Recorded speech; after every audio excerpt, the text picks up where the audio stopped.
সবসময় মনে করি সময়ের গান সময়ে গাওয়া উচিত। সেই যে একটা কথা আছে না, সময় থাকতে সাধনা না করলে সাধনার ফল পাওয়া যায় না। এই কথাটা অনেক ছোট্ট থাকতে জানতাম, মা বাবার মুখেও শুনতাম। আমি কিন্তু ঠিক তার কোনো ব্যতিক্রম নই। আমি সব সময় সময়ের সঙ্গে মিলিয়ে চলার চেষ্টা করি। আমি আমার ছেলেদেরকে ছেলে মেয়েদেরকে সেটাই বলি যে সময় যখন যাকে যেভাবে নেয় সেইভাবেই তোমরা গড় নিতে বাধ্য হও। লোকে বলে ইডিটা পেয়েছেন কিনা। ইডিটা হচ্ছে আপনার হাজবেন্ডের কত টাকা ইনকাম, কি পরিমাণের ইনকাম, সেই পরিমাণের ইনকামের অনুযায়ী আপনাকে ইডি দিতে হবে। ইডিটা একজন পরিবারের অনেক বড় একটা প্রাপ্য। আমি মনে করি আমার হাজবেন্ডের যতটুকু ইনকাম সেই হিসাবে আমাকে মাশাআল্লাহ বলতে হবে, আলহামদুলিল্লাহ আমাকে ভালো একটা ইডি দিয়েছে। কিন্তু এটা কিন্তু সববার হয় না। সববারই আমাকে ছেলে মেয়েদের সমানই ইদি দেয়। এবার আমি কি ওনাকে বলেছি, না, আমার স্থানটা তোমার কাছে অন্য জায়গায় রাখতেই হবে, তুমি আমাকে ইদিটা অন্য রকম করে দাও। তো সে ঠিক তাই করেছিল, আমাকে ইদিটা থেকে অনেক ভালো মন্দ দিয়েছে। মন্দ বলতে পারবো না, ভালোই দিয়েছে।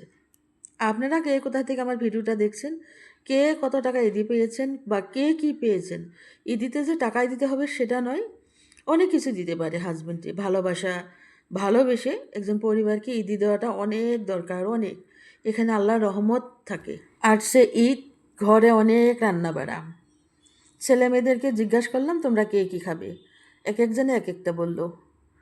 তে সবাই ভাবছিল আমি একটাই বানাবো, কিন্তু দেখলাম চিন্তা করে এবার যেহেতু ঈদটা সেরকম হয়নি, তা আসামের গতিটা ভালো না, যার জন্যে ভাবলাম যে ঈদটাতে আমি একটু স্পেশাল করি। সকালের ব্রেকফাস্টে পরোটা বানিয়ে নিয়েছিলাম, সেটা অবশ্যই ভিডিও করা হয়নি এতটা, কারণ এত বিজি না। এখানে বানাচ্ছি আমি, একদিকে বানাচ্ছি রেস্টুরেন্টের স্টাইলে চিকেন। আর এই রেস্টুরেন্টের স্টাইলের চিকেনটা একদিন আমি ফুল রেসিপি দেবো, একদম অবিকল আপনার রেস্টুরেন্টের মতো হয়েছিল। গ্রেভিটা এত টেস্ট হয়েছিল তা বলার বাইরে। আচ্ছা, এবার ঈদে আপনারা কে কত ইদি পেয়েছেন, আপনাদের হাজব্যান্ড আপনাদেরকে কত টাকা ইদি দিয়েছে। ইদিটা কেন এত বড় ইম্পর্টেন্ট জানেন? আপনার হাজব্যান্ডের কতটুকু সামর্থ্য, সেই সামর্থ্য অনুযায়ী আপনাকে ইদি দিতে হবে। আপনার ছেলে মেয়ে যতই প্রাপ্য, কিন্তু হাজব্যান্ডের কাছে একজন পরিবারের ইদিটা অনেক অনেক মূল্য। সে যতটুকু উপার্জন করে সেই উপার্জনের ভিত্তিতে সে কিন্তু তার পরিবারকে ইদি দিতে হবে। এটা ফরজ বলা ভুল নয়।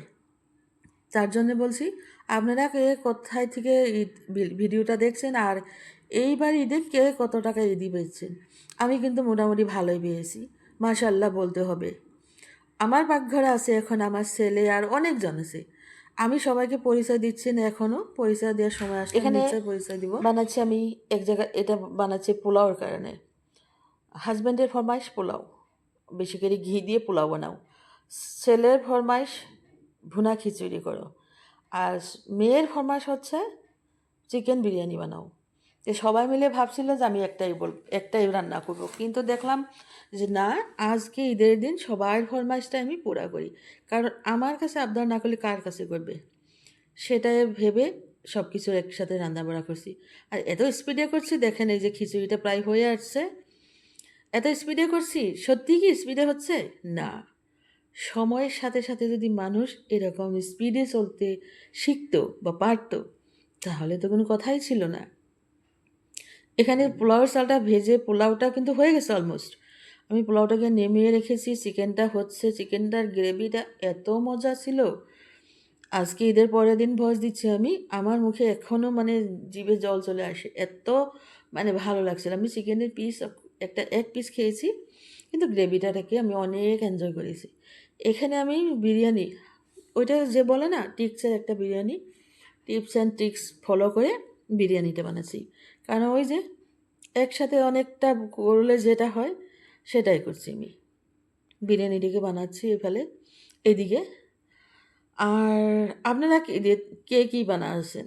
আমি তো অত একটা বানাই না, আমি বলবো আমি মাশাআল্লাহ ভালোই বানিয়েছি। কারণ যেহেতু পরিবেশটা সেরকম হয়নি, এদিকে রান্নাবান্না করে ছেলে মেয়েদেরকে ভালো করে খাওয়াতে পারলেই কিন্তু শান্তি, এটাই। আরেকটা কথা যেন আপনাদেরকে অনেক অনেক ধন্যবাদ জানাচ্ছি। আমার যাওয়ার লাস্টের ভিডিওটাতে আপনারা অনেক সাপোর্ট করেছেন। আমি যে কথাগুলো বলছি সবাই এক কথাই বলেছে, অনেক দারুণ বাস্তব একটা কথা বলেছেন। আগামী পর্বে আরও শুনতে পারবেন। অনেক অনেক গল্প আছে আমার কাছে, অনেক সত্য কথা আছে, অনেক কাহিনী আছে। আমি ইনশাল্লাহ সবই লাহে লাহে শেয়ার করব। আপনারা আমার সঙ্গেই থাকবেন। আমি আশা করি আপনারা আমার সঙ্গে সবসময় আছেন, আরও থাকবেন বলেও মনে করি। এই তো আমার সব রান্না বাড়া শেষ, এখন ছেলে মেয়েদেরকে খেতে দিব। দেখতে কেমন হয়েছে নিশ্চয়ই কমেন্টটা করে আমাকে জানাতে ভুলবেন না। আগামী পর্বে দেখা